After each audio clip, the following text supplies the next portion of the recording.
everyone, my name is Nicole and welcome to NicoleTopics. If I look like death is approaching me right now, I apologize. I'm just feeling a little bit under the weather. Don't worry, no big deal. I'm just feeling a little bit out of it today, so. But speaking of under the weather, this quarantine thing is still happening and it's gonna still be like this for at least a couple more weeks. So I decided to make a what to do during quarantine kind of video, but the dance edition to it. I've legitimately made a list of what to say in this video. I really hope this helps, and if you guys have any suggestions or your input on something, please comment that down below. The more help will be better for all of us in the dance community. Speaking of the dance community though, just based on what I've been absorbing, the dance community has been really great during this quarantine, and I'll get into more detail about that later. But for now, let's just start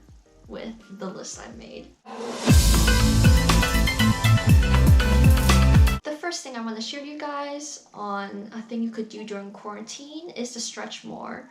Personally, before this whole shutdown thing happened, I've been lacking off on stretching, and it's not because I became lazy, it's because school has become so much more busier that I really haven't had the time or energy to do so. So if you have a busy schedule, take this extra free time to your advantage and stretch more, or even try some new stretches. Our whole goal here during this whole quarantine thing is to not rust. So instead of coming back to your class being a little rusty, why not come back to class with a little bit more flexibility? Number two is, if your studio is about to start it or has been doing, please make sure you attend your online dance classes. My studio personally has just started these online dance classes, and it's very important for me to go there and all of my other classmates, because especially for the next week, we're going to be learning new choreography for our recital dance. So if you are a dancer who is kind of skeptical on attending your online dance classes, please, please, please attend them.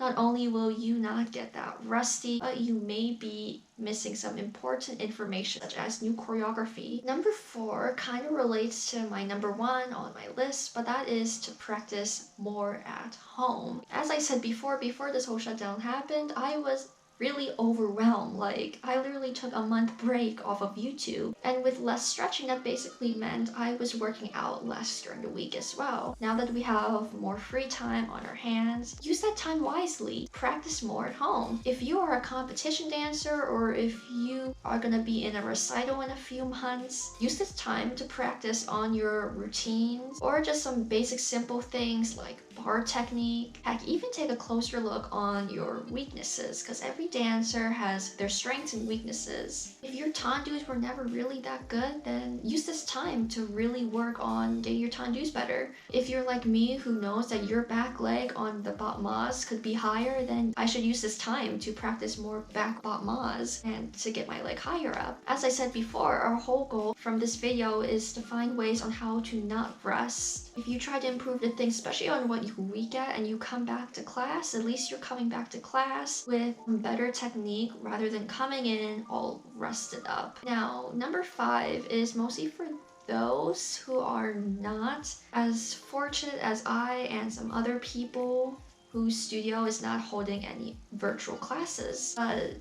If your studio does hold some virtual classes, then you should still stay here anyways, because this could also be important for you guys as well. While yes, there is a lot of studios that are holding virtual classes, there are also a lot of studios still not holding any. I am part of a dance amino, and 5 days ago I put up this poll for other people in this community to participate in, with the question of, does your studio now offer online classes during this time of quarantine? Currently, as I'm reading this, we have 28 votes. 53.6, including myself, said yes, and 42.9% said no. That's a big percentage. But luckily though, there are a lot of resources out there that have been amazing during this time for dancers. For example, there's this Instagram page called Dancing Alone Together, and what it is this Instagram account that was literally made like during the early times of quarantine, that gives you information on these famous professional dancers holding these online classes via Instagram Live and stuff like that. And these classes are not just for ballet dancers, they're also for all these other type of styles. Like I've seen some contemporary classes, jazz classes offered, even stretching classes. So if your studio is not holding any classes, then you should take a look at this Instagram page because they offer some free classes. I'll put the link to the page below because you guys should definitely follow it. I follow it.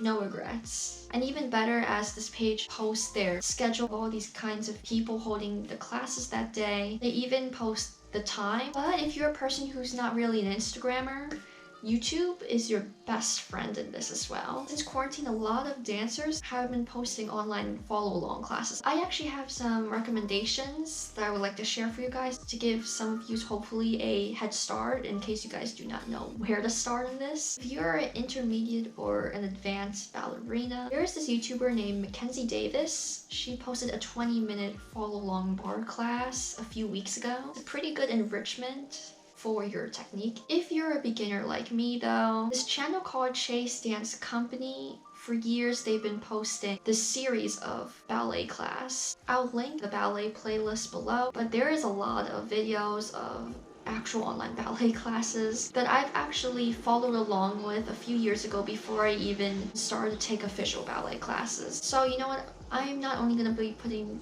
the playlist in my description, but I'll also put the channel as well. Another recommendation I have is that I heard Claudia Dean, who is a professional ballerina, a few months ago, I believe she posted this bar follow along class. I never watched it though, but I've watched some other of her videos in the past. If you guys don't know her, she makes these ballet specific videos that I believe would really help technique, so I'll list that video in the description below as well. One last recommendation I have on YouTube is this channel called Anta Kamal. For my knowledge anyways, because I'm more of a new subscriber, for my knowledge, I don't think she ever posted an online follow along class before, but she does post these technique tips and short choreography for all sorts of styles, not just ballet. And I think that's really helpful still to check it out because it can still keep your memory sharp. So yeah, that's just my recommendations. But as I said before in the beginning, if you're also a dancer watching this and you have some of your own input on this, then please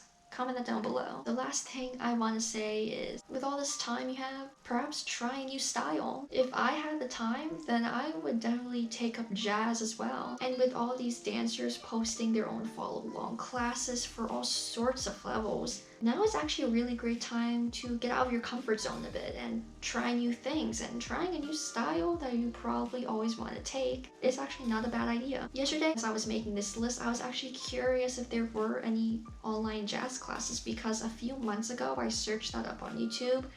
I barely got any results, but now I'm seeing all sorts of results for that. But yeah, that's all I have on my list, guys. I hope this video was helpful. I hope all of you guys are staying healthy, and I will see you next time.